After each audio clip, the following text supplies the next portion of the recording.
Assalamualaikum warahmatullahi wabarakatuh. Saya Trisepti Fajarwati, saya calon guru penggerak angkatan 10 dari Kabupaten Pemalang. Pada video kali ini, saya ingin memaparkan tentang aksi nyata diseminasi menyebarkan pemahaman dan penerapan pengalaman budaya positif yang sudah saya laksanakan di sekolah saya.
Ya.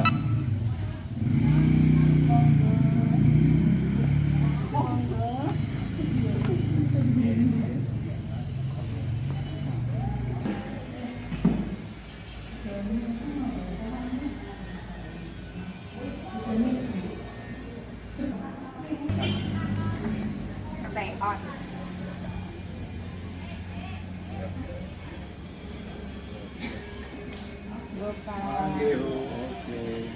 Monggo Pak, silakan.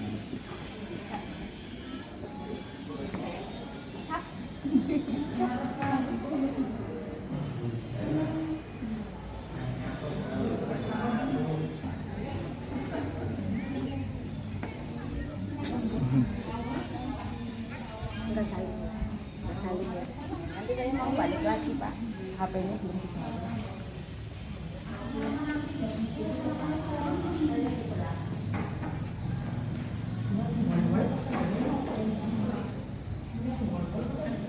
Bapak Ibu tentu yang saya hormati, perkenankanlah saya selaku pembawa acara menyampaikan susunan acara diseminasi menyebarkan pemahaman dan penerapan pengalaman budaya positif SMP Negeri 5 Radekal calon guru penggerak angkatan ke-10 Kabupaten Pemalang dengan susunan acara yang pertama adalah pembukaan, yang kedua yang saya hormati, mari kita buka acara pada siang hari ini dengan pembacaan basmalah bersama-sama. Bismillahirrahmanirrahim. Terima kasih Bapak dan Ibu. Mudah-mudahan dengan bacaan basmalah tadi menjadi contoh amal kita untuk kita semua. Bapak dan Ibu yang saya hormati, memasuki acara yang kedua adalah sambutan akan disampaikan oleh Ibu Kepala SMP Negeri 5 Radekal kepada yang terhormat Ibu Dian Kurniasih SPD. Disilakan. Bismillahirrahmanirrahim. Assalamualaikum warahmatullahi wabarakatuh. Waalaikumsalam. Alhamdulillah wa syukurillah wa la haula wa la quwwata illa billah. Rabbi shrah li sadri wa yassir li amri wa hlul 'uqdatam min lisani yafqahu qawli. Amma ba'du. Yang saya hormati Bapak Ibu calon guru penggerak angkatan 10 SMP Negeri 5 Radekal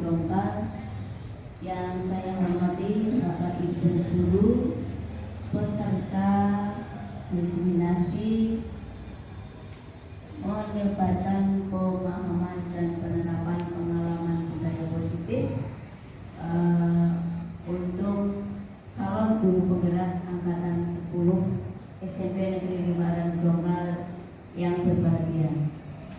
Puji syukur kita panjatkan pada siang hari ini bisa berjalan lancar sampai waktu usai, sampai tugas-tugas pengumpulan di LNS-nya, sampai jalan dirinya selesai dan mendapatkan. Assalamualaikum warahmatullahi wabarakatuh. Assalamualaikum warahmatullahi wabarakatuh. Waalaikumsalam. Yang terhormat Ibu Kepala SMP Negeri 5 Randongal, Ibu Dian Kurniasih SPD. Yang saya hormati Bapak Ibu calon guru penggerak angkatan 10, dan yang saya hormati Bapak Ibu hadirin peserta diseminasi budaya positif. Sebelumnya saya ingin menyampaikan pantun terlebih dahulu. Air beriak tanda tak dalam, air tenang seperti berlian. Izinkan saya ucapkan salam untuk hadirin semua. Lanjut pada acara pemaparan aksi nyata modul 1.4 yaitu budaya positif, diseminasi menyebarkan pemahaman dan penerapan pengalaman budaya positif. Selamat datang para guru hebat, mari kita belajar bersama, berkolaborasi dan saling mendukung demi mewujudkan budaya positif di sekolah kita. Perlu saya tegaskan, di sini tentunya saya dan teman-teman CGP itu tidak lebih dari Bapak dan Ibu, tapi di sini adalah kita saling sharing atau saling berkolaborasi dengan Bapak Ibu sekalian. Selanjutnya saya sampaikan video inspirasi untuk kita semua, yaitu ada hubungannya dengan budaya positif yang akan saya sampaikan. Dani, kamu lagi. Kamu tuh gak kapok-kapok ya, Bapak kasih hukuman. Capek Bapak Dani. Langsung aja, sini kamu.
Maaf, saya kenapa?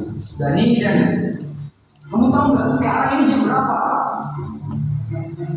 Jam 1 siang Pak. Dan kamu tahu kan jam Bapak itu mulainya jam berapa? Jam setengah 1 siang Pak. Kamu itu kan kelas siang ya? Kok masih bisa datangnya terlambat? Maaf Pak, sebenarnya saya. Udah, sebagai hukumannya ulurkan kedua tangan kamu. Ingat ya, jangan ini ya. Jangan mencontoh dari ini. Kalau kayak contoh, ada nih yang lagi tadi, pasti tahu tadi.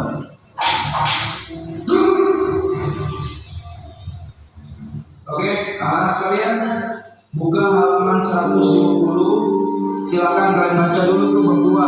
Bila ada yang ingin ditanyakan, langsung tanyakan kepada Bapak.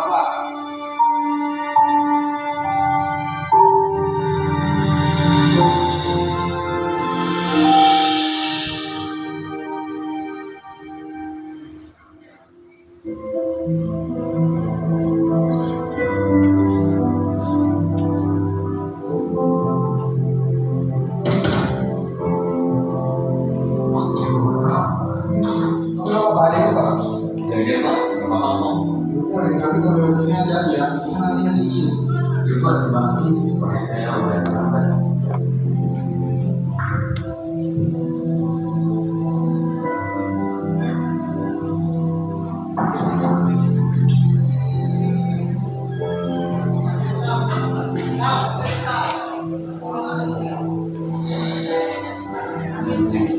Pak, saya terlambat.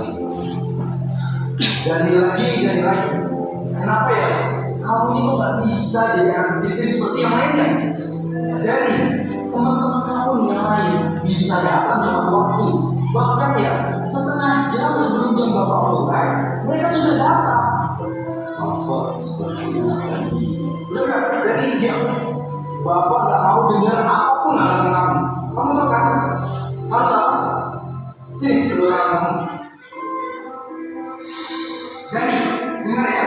Kalau kamu masih aja datang terlambat, Bapak gak akan segan-segan untuk selalu melakukan ini sama kamu setiap hari. Dan ini kamu buat semuanya. Dengar ya?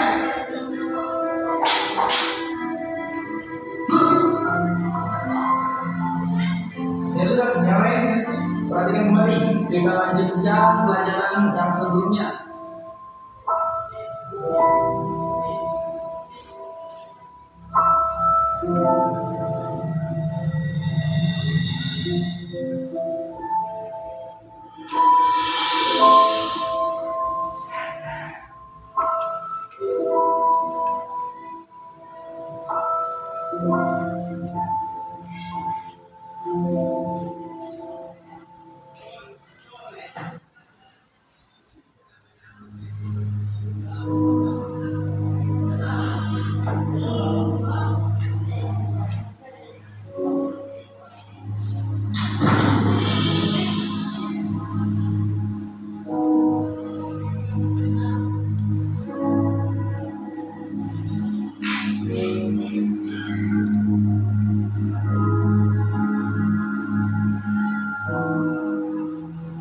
Ini kakinya mau dibawa kemana Pak? Biar saya bantu.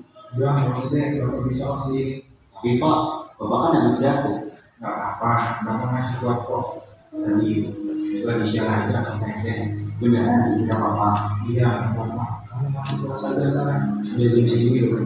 Ya udah deh Pak, saya permisi dulu.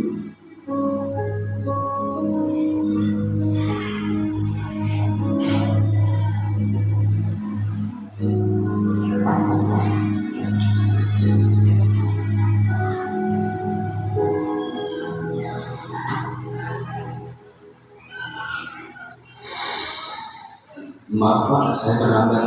Dani, kamu lagi. Kamu itu gak kapok-kapok ya, Bapak kasih hukuman. Kamu itu kan masuk siang loh. Kok bisa sampai terlambat seperti ini loh? Maaf Pak, saya... Udah, capek Bapak Dani. Langsung aja, sini kandang.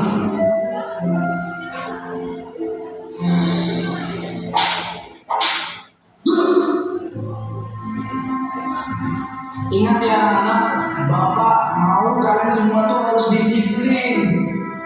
Jangan coba berani datang ke sekolah seenaknya aja. Datang terlambat, gimana mau sukses nantinya? Gak akan bisa sukses seperti itu ke depannya. Datang ke sekolah seenaknya aja. Datang terlambat, gimana mau sukses nantinya? Gak akan bisa sukses seperti itu ke depannya.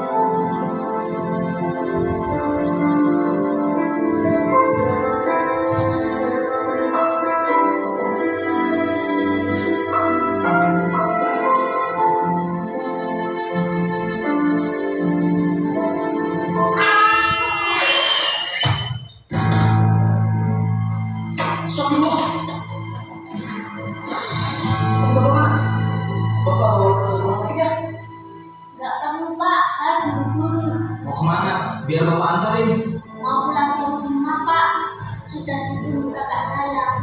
Kalau saya terlambat pulang, kakak saya bisa terlambat sekolah. Ah, terlambat sekolah? Saya pulang dulu Pak, assalamualaikum. Ya udah, Bapak temenin kamu pulang ya. Ya.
jatuh Kak. Ya Allah, nanti diobati.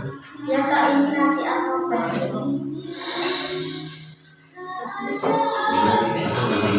Ya Kak, aku obatin. Assalamualaikum.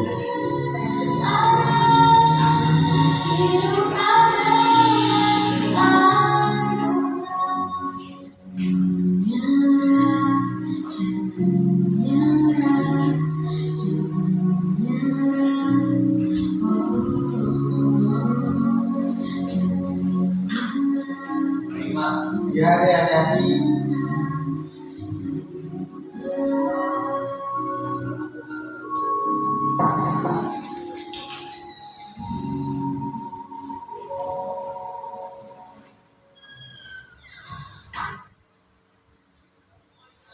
Maaf Pak, saya terlambat lagi.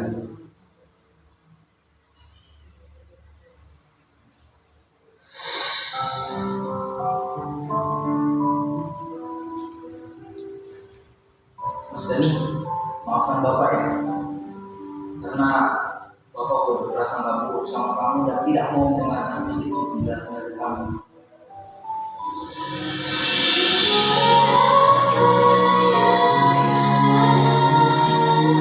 Hidup adalah anugerah, tetap jalani hidup ini, melakukan yang terbaik. Tuhan pastikan. Oh iya Mas Dani, Bapak ada sesuatu buat Mas. Bentar ya. Ini Bapak ada hadiah, mungkin tidak seberapa buat kamu. Tolong diterima ya. Apa itu Pak? Ayo, dibuka aja. Kamu lihat aja sendiri. Bapak yakin kamu pasti suka.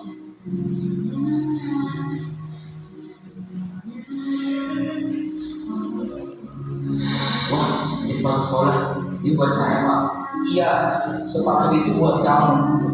Ya, kamu nggak datang terlambat lagi ke sekolah. Alhamdulillah. Terima kasih ya Pak. Saya janji tidak akan terlambat sekolah lagi. Iya, Bapak juga ucapkan terima kasih.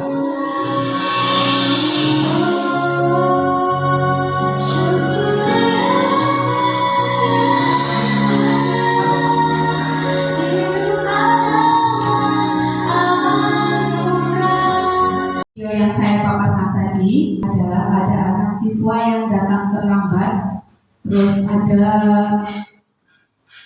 kontrol dari guru. Ini ada hubungannya dengan yang akan saya sampaikan, yaitu budaya positif. Sekarang ada pertanyaan pemantik. Ketika mendengar kata budaya positif, hal apa yang terlintas dalam pikiran bapak atau ibu? Budaya yang baik. Ya, budaya yang baik yang akan diajarkan ke siswa. Ya, di sini budaya positif adalah merupakan perwujudan dari nilai-nilai atau keyakinan universal yang diterapkan di sekolah. Nilai-nilainya apa saja nanti kita akan bahas ya. Itu adalah namanya nilai-nilai kebajikan. Selanjutnya di sini ada konsep utama modul pada modul budaya positif. Yang pertama yaitu kita akan mempelajari perubahan paradigma belajar. Kita akan mempelajari budaya disiplin positif, kebutuhan dasar manusia, motivasi perilaku manusia, posisi kontrol restitusi, keyakinan kelas, dan segitiga restitusi. Di sini saya akan memaparkan terlebih dahulu tujuan pendidikan menurut Ki Hajar Dewantara. Tujuan pendidikan menurut Ki Hajar Dewantara adalah menuntun segala kodrat yang ada pada anak-anak agar mereka mencapai keselamatan dan kebahagiaan yang setinggi-tingginya sebagai manusia maupun sebagai anggota masyarakat. Di sini tentunya murid itu mempunyai dua kodrat, yaitu kodrat alam dan kodrat zaman. Pendidik itu hanya dapat menuntun tumbuh atau hidupnya kekuatan kodrat yang ada pada murid atau anak-anak agar dapat memperbaiki lakunya dan tumbuhnya kekuatan kodrat anak. Pembelajaran dengan paradigma baru yaitu dilakukan berdasarkan prinsip pembelajaran yang berdiferensiasi atau berbeda-beda antara satu siswa dengan siswa yang lain, sehingga setiap siswa dapat belajar sesuai dengan kebutuhannya dari yang tahap perkembangannya untuk mewujudkan profil pelajar Pancasila. Profil pelajar Pancasila apa saja? Di sini tentunya kita sudah tahu karena kita juga menerapkan karakter profil pelajar Pancasila pada murid. Yang pertama tentunya beriman, bertakwa kepada Tuhan Yang Maha Esa, dan berakhlak mulia. Ini yang paling utama. Tentunya ini kalau kita menyusun visi misi juga ini harus menjadi nomor satu. Ya, yang kedua yaitu berkebinekaan global, bergotong royong, kreatif, bernalar kritis dan mandiri. Dalam budaya kita, makna kata disiplin yaitu sesuatu yang dilakukan seseorang pada orang lain untuk mendapatkan kepatuhan. Kita itu cenderung menghubungkan antara kata disiplin dengan tentunya rasa tidak nyaman atau ketidaknyamanan. Sebagai seorang pendidik, tujuan kita adalah menciptakan murid atau anak yang mempunyai disiplin diri sehingga mereka berperilaku dengan mengacu pada nilai-nilai kebajikan dan memiliki motivasi dalam pembelajaran. Disiplin positif ini merupakan salah satu penerapan disiplin yang tujuannya untuk menumbuhkan kesadaran dari anak-anak atau murid dan memberdayakan anak-anak untuk melakukan suatu tanpa adanya paksaan atau tanpa adanya ancaman dan tanpa adanya hukuman. Di sini, apa itu nilai-nilai kebajikan? Nilai-nilai kebajikan itu adalah nilai yang sudah disepakati secara bersama-sama, terlepas dari suku bangsa atau agama atau bahasa maupun dari latar belakang. Contoh dari nilai-nilai kebajikan di institusi atau organisasi antara lain, nilai kebajikan yang pertama yaitu profil pelajar Pancasila. Tadi ada beriman dan bertakwa kepada Tuhan Yang Maha Esa serta berakhlak mulia. Ada berkebinaan global, gotong royong, mandiri, kreatif, dan bernalar kritis. Sedangkan untuk program pendidikan kita, pendidikan menengah, yaitu ada toleransi, sikap toleransi antara sesama warga sekolah ataupun sesama murid. Adanya rasa hormat antara sesama warga sekolah, integritas, kemandirian, rasa saling menghargai, antusias, dan empati, keingintahuan, kreativitas, kerjasama, dan percaya diri. Selanjutnya keterampilan hidup, yaitu dapat dipercaya, lurus hati, pendengar yang aktif, tidak merendahkan orang lain dan memberikan yang terbaik dari diri. Sebelum kita lanjut ke pertanyaan pemantik, mari untuk mencairkan suasana pada siang hari ini, tentunya Bapak Ibu ada yang misalnya sudah mengantuk atau sudah lapar. Mari kita ice breaking terlebih dahulu, nggih Bapak Ibu. Baik, Bapak Ibu silakan bisa berdiri di samping meja masing-masing. Kita akan menyanyi dan menari naik-naik ke puncak gunung. Bisa ikut saya.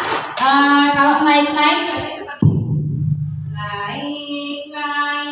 ke puncak gunung, tinggi sekali. Naik ke puncak gunung, tinggi sekali. Kiri kanan lihat saja banyak pohon cemara. Kiri kanan lihat saja banyak pohon cemara. Sudah jelas ya Bapak Ibu? Ya, nanti saya yang menyanyi, Bapak Ibu yang mempraktekkan, oke? 1, 2, biar ramai ya, mencairkan suasana ya.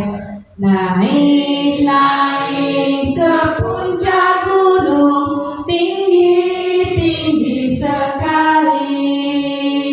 Naik ke puncak gunung, tinggi sekali. Kiri kanan kulihat saja banyak pohon cemara. Kiri kanan kulihat saja banyak pohon cemara. Satu kali lagi nih Bapak Ibu. Naik ke puncak gunung, tinggi sekali. Naik ke puncak gunung, tinggi sekali. Kiri kanan kulihat saja banyak pohon cemara. Kiri kanan kulihat saja banyak pohon cemara. Terima kasih Bapak Ibu sekalian. Boleh duduk kembali. Kita lanjutkan. Di sini saya menyampaikan pertanyaan pemantik, yaitu Ibu Ambar itu guru wali kelas 2A di SD Pelita Hati, sedang bingung menghadapi ulah salah satu murid di kelasnya bernama Doni. Beberapa anak di kelas 2A telah datang pada Bu Ambar dan mengeluhkan perilaku Doni yang sering meminta bekal kepada teman-temannya, bekal makan siang ya, dengan paksa. Jika Anda menghadapi situasi seperti Ibu Ambar, apa yang Anda lakukan menurut Anda? Kira-kira apa alasan Doni melakukan ini? Bagaimana yang akan kita lakukan? Bagaimana Bapak Ibu? Ya, memanggil Doni. Terus alasan tentu Doni melakukan perilaku tersebut tentunya mempunyai sebuah alasan, yaitu contohnya apa ya Bu? Bapak Ibu barangkali ada yang lapar. Yang kedua, belum sarapan ya. Tentu ini ada hubungannya dengan tadi perilaku Doni tadi, itu ada hubungannya dengan 5 kebutuhan dasar manusia. Jadi Doni melakukan tersebut dalam rangka apa? Karena salah satu kebutuhan dasarnya itu tidak dipenuhi. Apa saja kebutuhan dasar dari Doni atau kebutuhan dasar manusia? Yang pertama yaitu penguasaan. Yang pertama bertahan hidup, kasih sayang dan rasa diterima, terus kebebasan, kesenangan dan penguasaan atau power. Di sini kita sebagai guru tentunya juga mempunyai kebutuhan dasar dan ingin memenuhi kebutuhan dasar tidak hanya murid kita. Kita juga ingin memenuhi kebutuhan dasar sebagai manusia. Ya. Yang pertama kebutuhan dasar bertahan hidup. Bertahan hidup ini yaitu kebutuhan bertahan hidup atau survival adalah kebutuhan yang bersifat fisiologis untuk bertahan hidup. Misalnya apa tadi? Misalnya tadi si Doni ingin lapar, ingin makan. Berarti dia butuh apa? Dia butuh untuk bertahan hidup, ya. Yang kedua yaitu kasih sayang dan rasa diterima.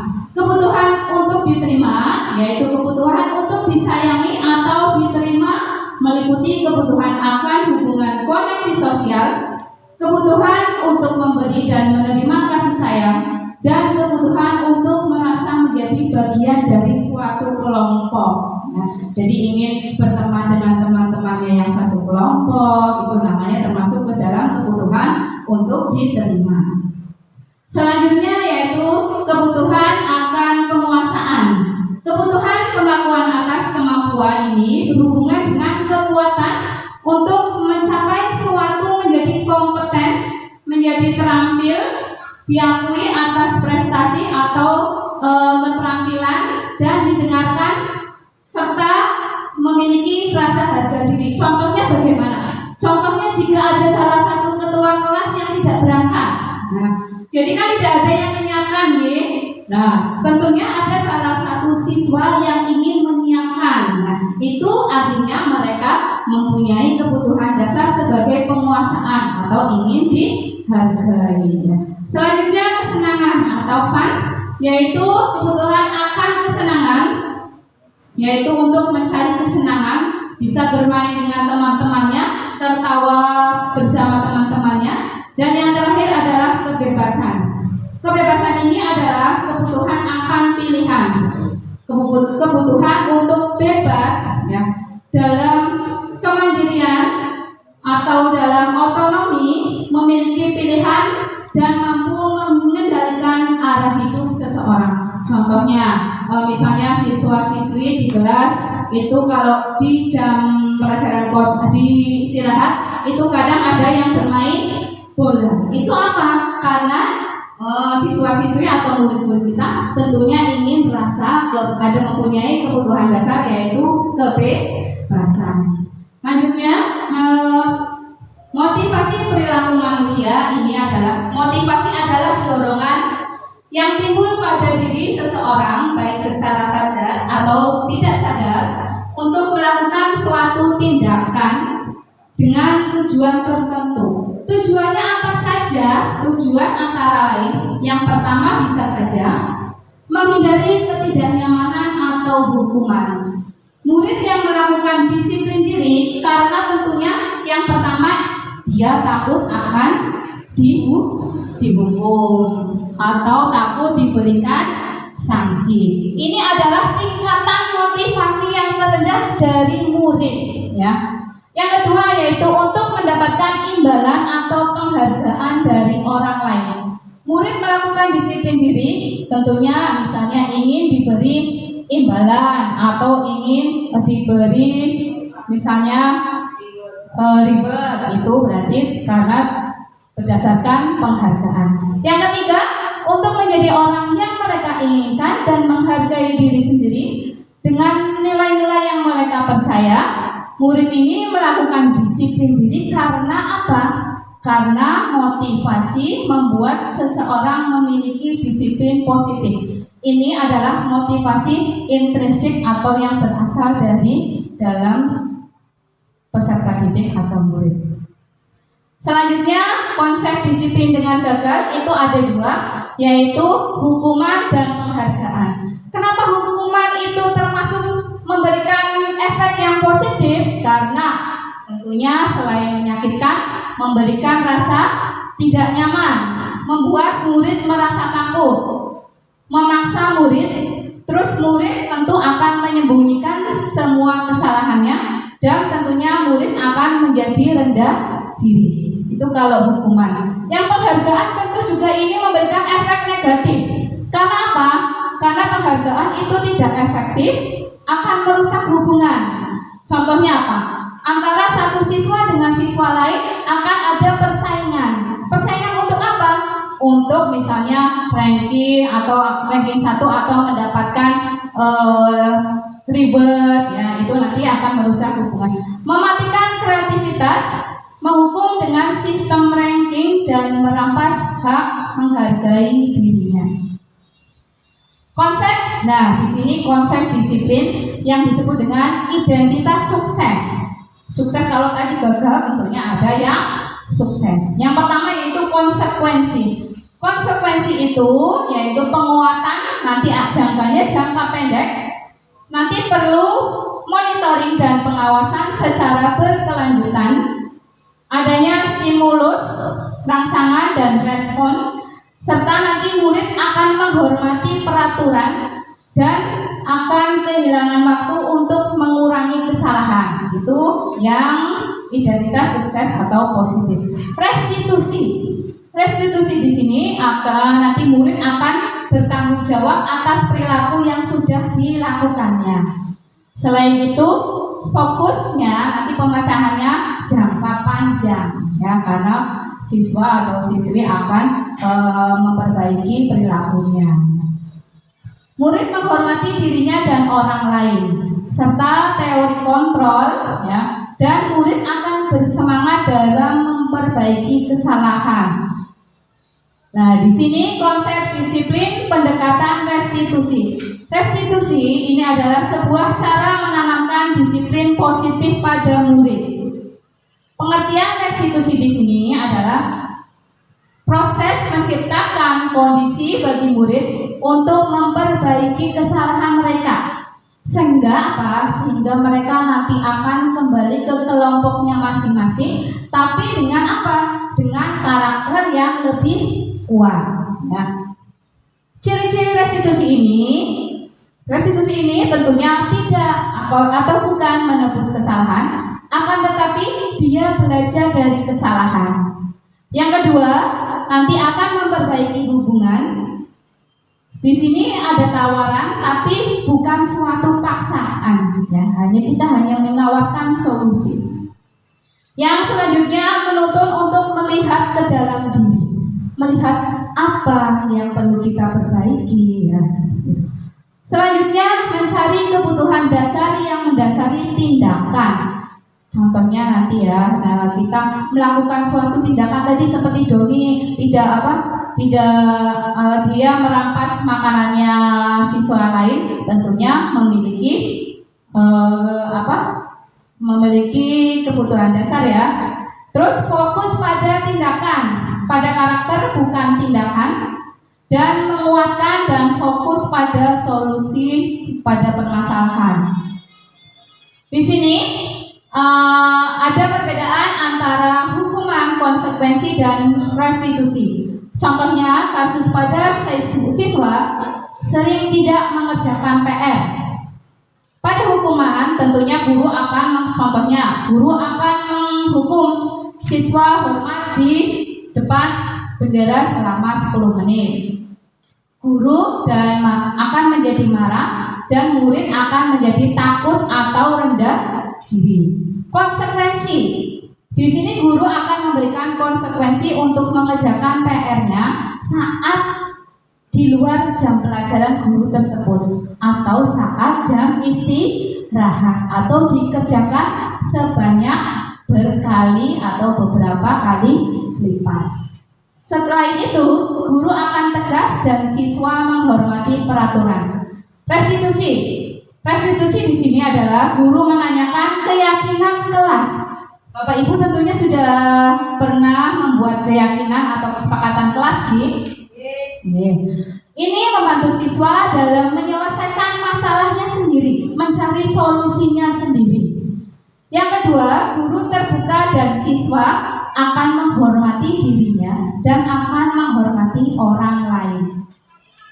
Nah, di sini dari video yang tadi pada awal pembelajaran, pada awal pemaparan yang sudah saya sampaikan, di situ ada beberapa posisi kita, posisi kontrol sebagai guru, ya. Posisi kontrol sebagai guru dalam menghadapi siswa yang melanggar peraturan, ya, atau siswa yang tidak sesuai dengan nilai-nilai kebajikan. Posisinya apa saja? Yang pertama, sebagai penghukum.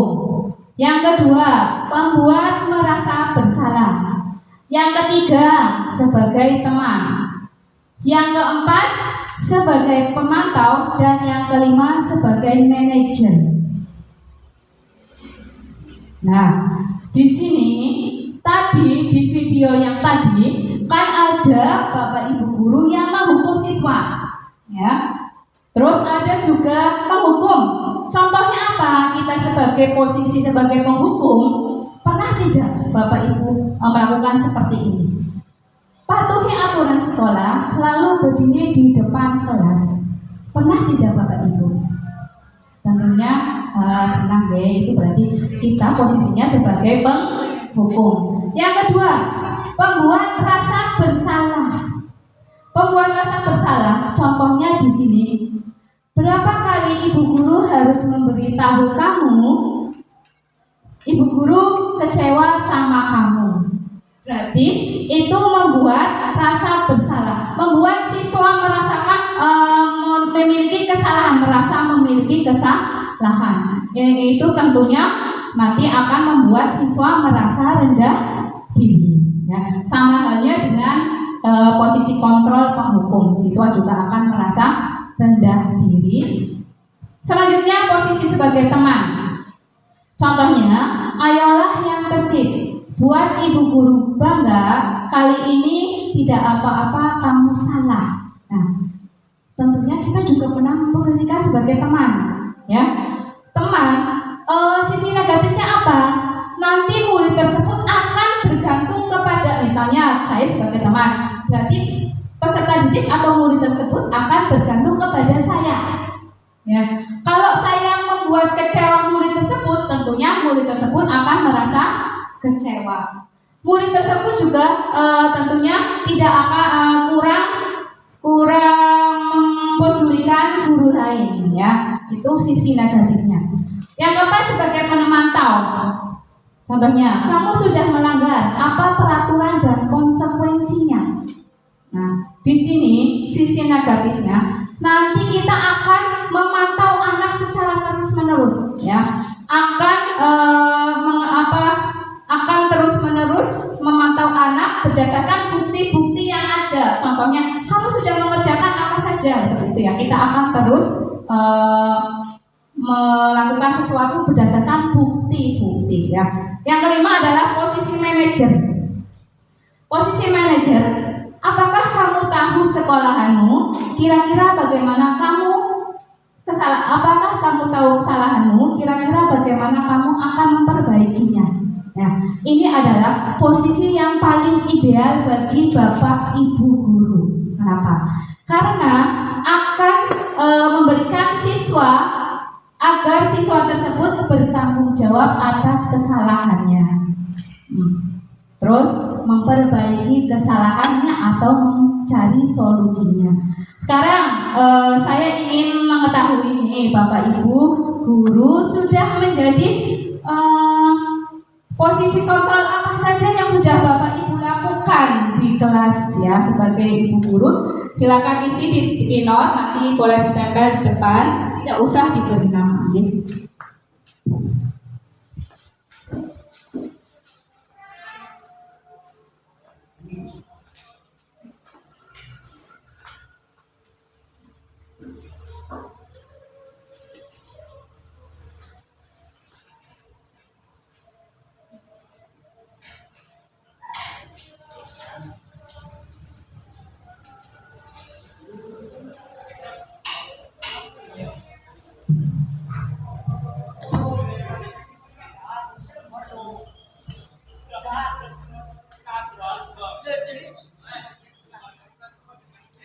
Ya, yang sudah ditempelkan di depan.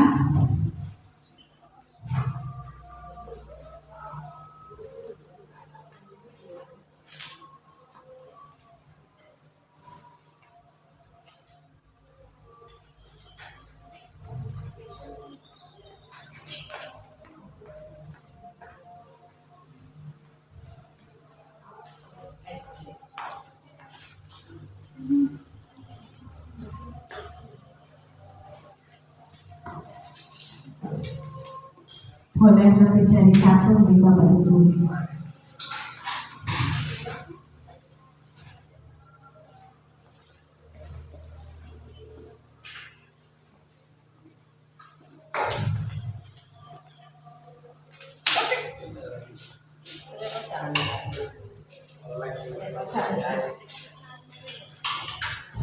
Baik, di sini akan saya bacakan ada yang manajer, pemantau, memberi teguran atau menanyakan masalahnya, manajer, pemantau, manajer, dan teman.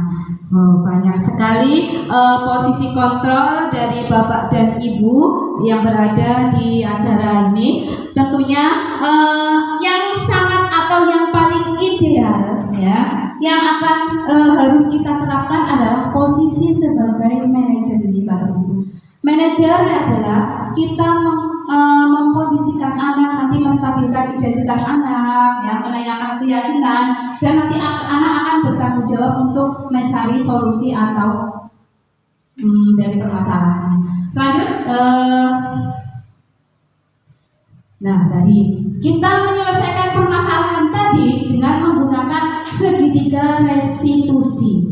Restitusi di sini adalah proses menciptakan kondisi bagi murid untuk memperbaiki kesalahan mereka sehingga nanti mereka akan kembali ke kelompok masing-masing dengan karakter yang lebih kuat. Restitusi ini bukan untuk menebus kesalahan, ya. Akan tetapi restitusi ini adalah tawaran. Kita menawarkan, bukan paksaan. Restitusi ini fokusnya pada solusi dan bagaimana dapat mengembalikan murid kepada kelompoknya yang sudah berbuat salah. Lanjut. Di sini ada 3 tahap pada segitiga restitusi. Yang pertama yaitu menstabilkan identitas. Ini menstabilkan identitas tidak langsung menyalahkan siswa atau murid. Karena apa?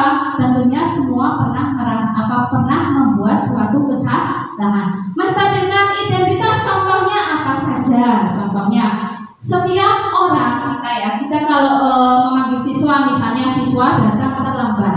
Kita misalnya memanggil ke ruangan kita atau ruang guru. Ya. Yang pertama harus kita kerjakan adalah menstabilkan identitas. Kita menanyakan kepada siswa tersebut apa permasalahannya, ya. Terus kita menyampaikan kepada murid bahwa setiap orang tentu pasti pernah melakukan kesalahan.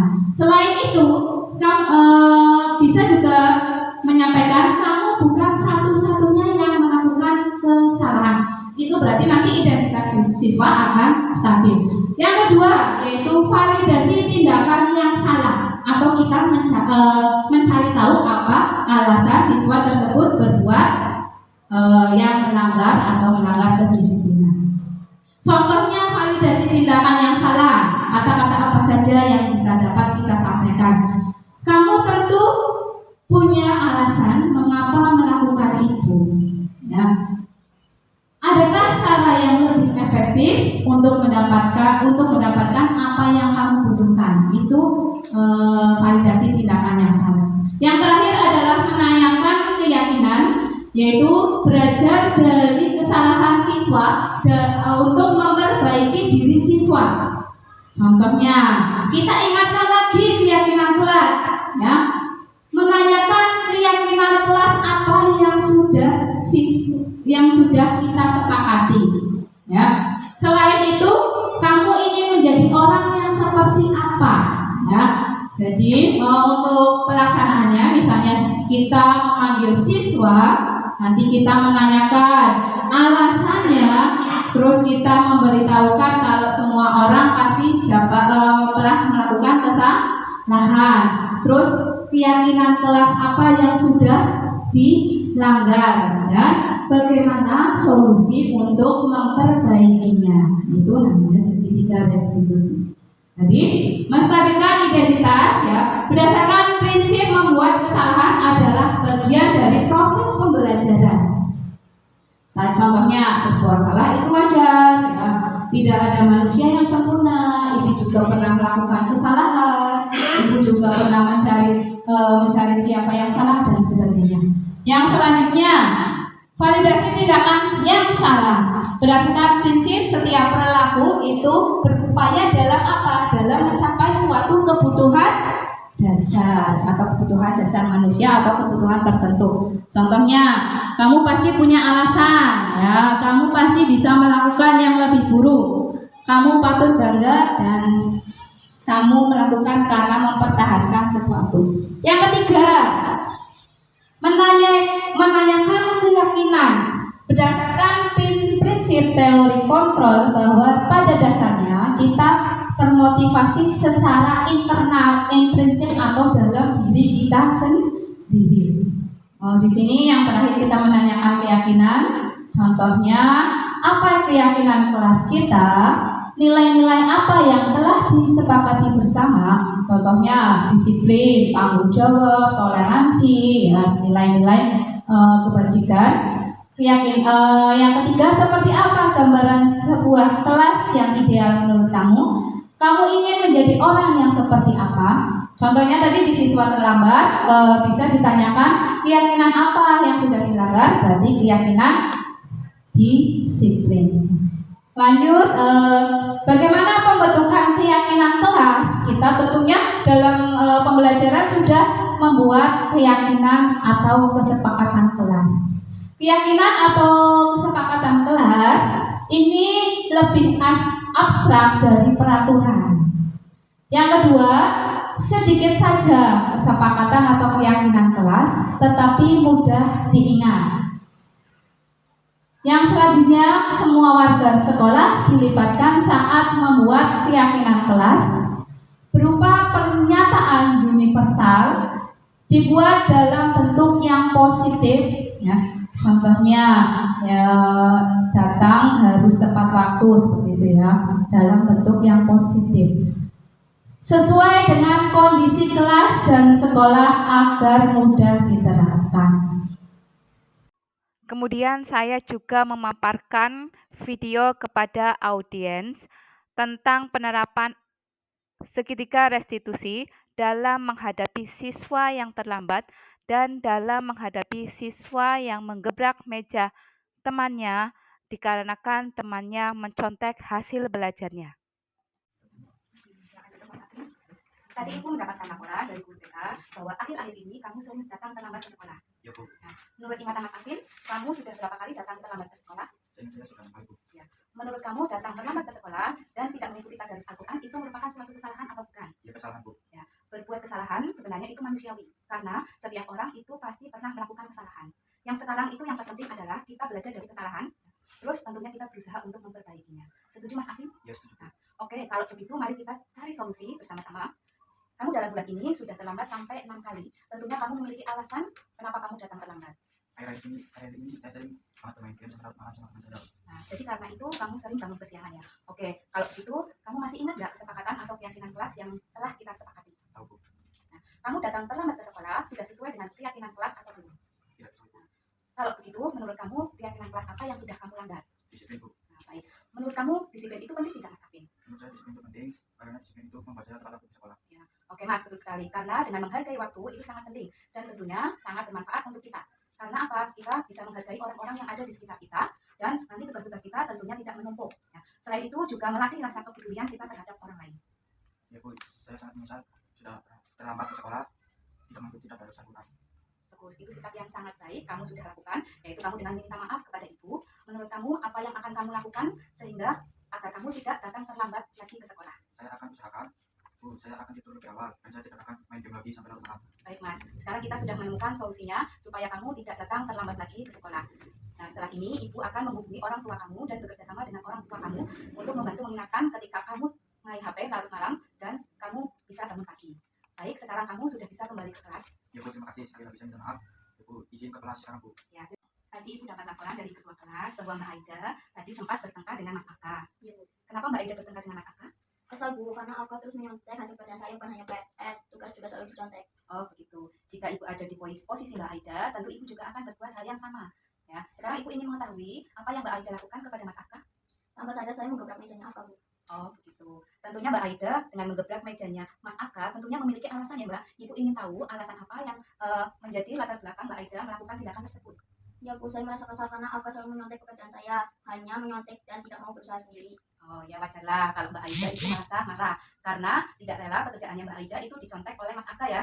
Ibu sangat menghargai tindakannya Mbak Aida ya, tidak berbuat lebih buruk dari itu, misalnya memukul ya. Sekarang yang kita lakukan adalah kita ingin mencari solusi untuk mengatasi masalah Mbak Aida ya. Nah, kamu masih ingat tidak kesepakatan atau keyakinan kelas? Ingat Bu. Nah, coba Mbak Aida pikirkan tindakan Mbak Aida menggebrak mejanya Mas Aka menurut Mbak Aida sudah sesuai dengan keyakinan kelas atau tidak? Tidak sesuai, Bu. Nah, menurut Mbak Aida kesepakatan kelas apa yang sudah Mbak Aida langgar? Tidak menghormati sesama teman, Bu. Ya, tidak menghormati sesama teman. Sekarang ibu ingin tahu, menurut Mbak Aida, saling menghormati antara teman itu penting atau tidak? Penting, Bu. Nah, ya, karena dengan saling menghormati sesama teman, tentunya membantu kita menjadi manusia yang lebih baik dan lebih memahami sesama, terutama dengan teman. Sekarang ibu ingin tahu, menurut kamu keyakinan apa yang harus Aida lakukan apabila Aida sedang marah? Harus lebih sabar, Bu. Ya, harus lebih sabar. Aida bersedia memperbaiki masalah Aida? Bersedia, Bu. Nah, baik. Sekarang apa yang Aida ingin lakukan untuk memperbaiki masalah ini? Bersabar dan menahan amarah saya kalau ada teman yang mencontek saya akan melaporkan kepada guru mata pelajaran atau wali kelas. Ya, tepat sekali tindakan Mbak Aida. Ya, sekarang silakan Mbak Aida bisa kembali ke kelas Mbak Aida. Ya, terima kasih ya, Bu. Sama-sama, Mbak. Demikian video pemaparan tentang budaya positif dari saya. Kesimpulan dari yang sudah saya paparkan artinya kita dalam mewujudkan suatu budaya positif tentunya tidak membutuhkan proses yang sangat panjang ya, tidak mudah. Karena apa? Karena harus ada kolaborasi antara satu guru dengan guru lain dan antara warga sekolah. Selain itu, dalam mewujudkan budaya positif, kita tentunya menginginkan seorang peserta didik yang mempunyai karakter yang sesuai dengan nilai-nilai kebajikan maupun nilai-nilai profil pelajar Pancasila. Selain itu, tentunya dalam mewujudkan budaya positif itu harus adanya konsekuen dari kita, komitmen dari kita dalam mewujudkan budaya positif tersebut. Terima kasih kepada Bapak Ibu yang sudah berkenan hadir dalam acara diseminasi budaya positif yang sudah saya dapatkan dari pendidikan guru penggerak angkatan 10 ini. Mohon maaf yang sebesar-besarnya apabila ada perkataan yang kurang berkenan bagi Bapak Ibu sekalian. Mari kita tutup acara diseminasi pada siang hari ini dengan bacaan hamdalah. Wassalamualaikum warahmatullahi wabarakatuh.